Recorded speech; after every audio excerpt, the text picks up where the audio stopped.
Pred nami pa je na vrsti pregled točkovanja ekoizziva.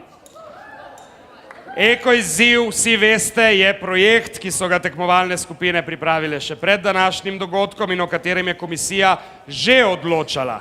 Vse ekipe so v skladu z navodili, ki so jih prejele, pripravile predstavitev o biotski raznovrstnosti kot izzivu za razvoj turizma v domačem kraju.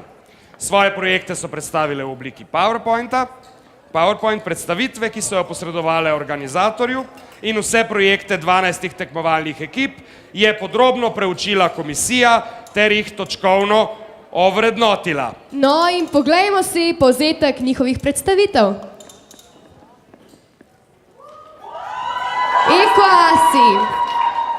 Ekoasi, osnovna šola Murska Sobota. Ekoasi Matjaž, Rebeka in Nika so se sprehodili po krajinskem parku Goričko. V mokrišču, visokodebelem sadovnjaku, na suhih travnikih in žitnih poljih ter gozdovih so prepoznali številne živalske in rastlinske vrste.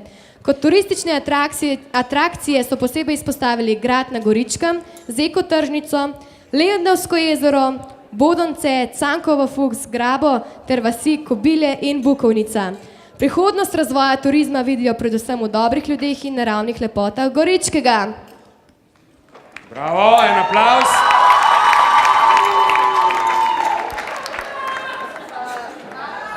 Naslednja predstavitev je osnovna šola Antona Aškerca, Rimske Toplice.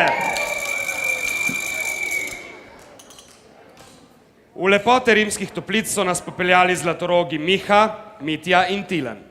V tem področju neokrnjene narave in bujne vegetacije so prepoznali obstoječe možnosti krajših ali daljših izletov in ostalih rekreacijskih dejavnosti ter ponudbo turističnih kmetij. Opozorili pa so še na mnoge možnosti, med katerimi se nekatere že realizirajo. Po Aškerčevi poti, gozdno-učno pot pod Stražnikom, skriti zaklad Govce, sekvoj in večer v rimskih termah, rimsko tržnico, po poteh rimskega spomina in podobno. Ena izmed njihovih najbolj zanimivih idej pa je bila tudi možnost fotolova. Bravo osnovni šoli Antona Aškerca.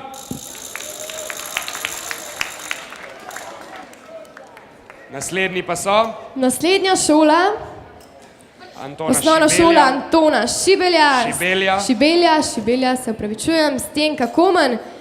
V lepote kraškega sveta so nas popeljali pršuti Jan, Staša in Anja ter opozorili na spreminjanje pokrajine zaradi drugačne rabe prostora. Opozorili so na varovanje ogroženih ptičjih vrst ter na njihovo pestrost na tem področju. Posvetili so se tudi bogatemu rastlinskemu in živalskemu svetu na kraških travnikih in gozdovih ter na koncu poudarili, da takega bogatstva rastlin in živali, kot ga imajo na Krasu v Sloveniji, ne najdemo nikjer drugje. Ter da je ena izmed pomembnih aktivnosti prihodnosti tudi vlaganje v izobraževanje mladih o pomenu biotske raznovrstnosti na lokalni ravni. En aplavz. Osnovna šola Benedikt in sicer predstavitev ekipe Benedikt 1. Ana, Katarina in Nuša so opozorile na pestrost aktivnosti, ki jih ponuja Benedikt. Še posebej so poudarile tradicijo nabiranja zdravilnih zelišč, pridelave bučnega olja ter polnozrnatega pšeničnega zdroba ter koruznih žgancev. Med aktivnostmi so izpostavile pohodništvo, jahanje, gobarjenje ter uživanje v prelepem in bogatem rastlinskem svetu. Niso pozabile niti na belo štorkljo, ki že 30 let domuje v njihovem kraju. Opozarjajo, da imajo na njihovem področju terme lepo prihodnost, prav tako pomembni pa so tudi Slatinski vrelci, ki že danes privabljajo turiste. Slatinski vrelci. Bravo, Benedikt 1! Naslednja skupina Benedikt 3 iz osnovne šole Benedikt. Larisa, Rebeka in Sanja so v Benediktu spoznavale bogatstvo gozdov, travnikov, rastlin, živali in turistične ponudbe. Med slednjo so izpostavile geotermalne vrelce, terme z geotermalno vodo, čovnikovo trto, ki je potomka najstarejše trte ter pestrost domače naravne kulinarične ponudbe. Posebej so se posvetile še pomenu tradicionalne eko prehrane ter tradicionalnih opravil, ki skupaj z doživljanjem narave, konjeništvom, gobarjenjem ter kmečkim turizmom predstavlja ključno turistično ponudbo njihovih krajev. Dajmo en aplavz!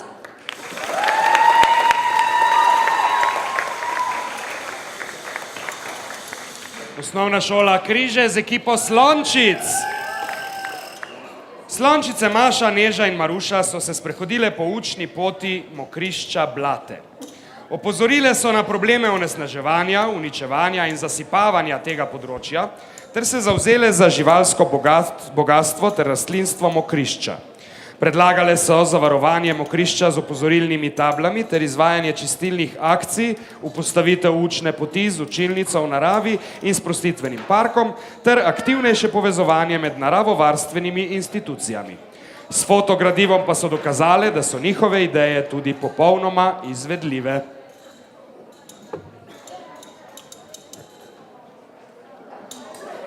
Oživitev Mokrišča, tako. Bravo, Slončice! Naslednja osnovna šola je, kar dajmo en aplavz za Slončice. Ja, tako. Osnovna šola Lovrenc na Pohorju. Jana, Žan in Matija so odkrivali lepote Pohorja. Pri definiranju idej za razvoja turizma so poudarjali pomembnost razvoja ponudbe, ki čim manj posega v življenjski prostor posebnih rastlinskih in živalskih vrst. Osredotočili so se na pohodništvo, kolesarstvo in konjeništvo. Predlagali so ustanovitev muzeja eksponatov in fotografij živalstva in rastlinstva, pohod do poznane stoletne lipe, uvedbo fotolova in fotoribolova, organiziran gobarski turizem ter rekreativno nabiranje gozdnih sadežev z vodičem. Navijačev nimajo svojih, zato jim bomo zaploskali vsi. Zdaj pa tista šola, ki ima, se mi zdi, največ navijačev.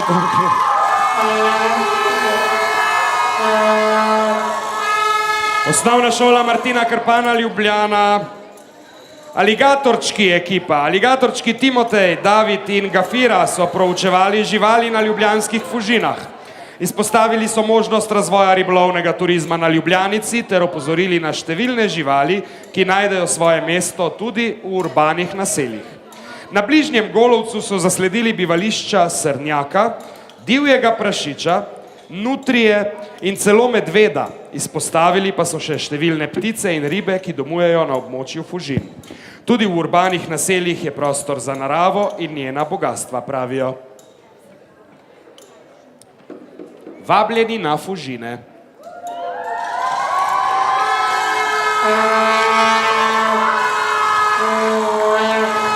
In še ena ekipa, Nika. Še ena ekipa, osnovna šola Martina Krpana, spet Fužine. Tako, besni biologi Aldin, Andrej in Steven pa so proučevali rastlinsko pestrost Fužin s posebno pozornostjo drevesom. Predstavili so labirint Fužine, ki je v načrtu od leta 2010 in po katerem bo mogoče odkrivati lepote umetnosti, hkrati pa predlagali sprehod ob Ljubljanici z občudovanjem Fužinskega gradu. Kot zanimivo destinacijo aktivnosti so predlagali tudi ljubljansko pot spominov in tovarištev ter sprehode po bližnjem Golovcu. Vrnite jim zdaj, navijači. Oziroma, vrnite jim zdaj. Polzela, kje ste? Bravo, to je ta transparent, lep. Eko Rakuni, Ina, Monika in Juš so proučevali Polzelo. Majhno po velikosti, a veliko po duhovnem izročilu in naravnih lepotah, kot pravijo. Kot predlog za večji priliv turistov v njihove kraje so izpostavili Eko teden, ki vključuje serijo aktivnosti in doživetij, zasnovanih tako, da ohranjajo naravo in njene lepote. Občudovanje najrazličnejših živalskih vrst, spust po Savinji, obisk Eko muzeja, ogled Komende, gore Oljke in tako dalje. Nepozabno doživetje naravnih in kulturnih vrednot torej. Bravo, Polzela! Še dve predstavitvi. Ja, Ajdovščina!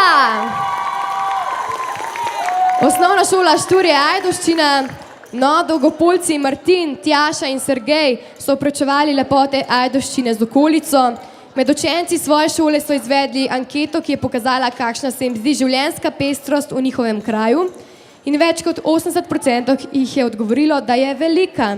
Od turističnih aktivnosti so prepoznali kolesarjenje, ribolov, naravoslovne tabore v Zagreži, fotografske in likovne ekstempore in naravoslovno učno pot, po katerih vodstvo izvajajo lutke. Za svojo okolico so ugotovili, da je področje dobro ohranjajo, saj nimajo veliko industrije in onesnaževanja. Ajdovščina!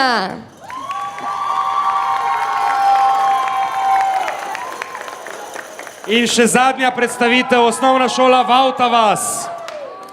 Eko Dream Team. Zala, Živa in Nika iz Eko Dream Teama so preučevali lepote Vaute vasi in Straže, lepote reke Krke, ponikalnice Globočec, Straški hrib in Zaloško-Prečensko kotlino.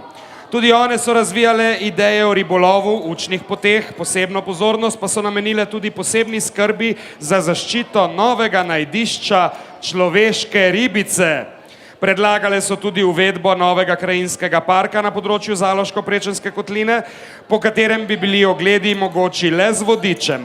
In čeprav verjamejo, da je za razvoj turizma veliko možnosti, si hkrati tega ne želijo, saj se zavedajo neprecenljivih naravnih dragocenosti domačega območja. Bravo, zadnji predstavitvi osnovne šole Vaute vasi.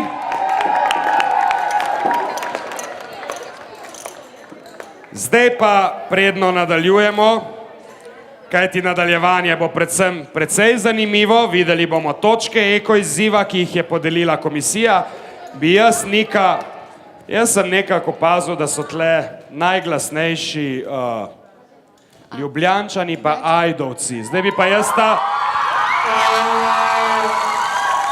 jaz sam pred razglasitvijo rezultatov ta spopad rad. Najprej Ljubljančani. Stop! Ajdovci, vrnite! Ljubljančani! Ajdovci! Bravo, poglejmo, kako se je odločila komisija, če bomo še slišali krike. Komisija, poglejmo, točke eko izziva. Aha, še malo bo treba nestrpnosti.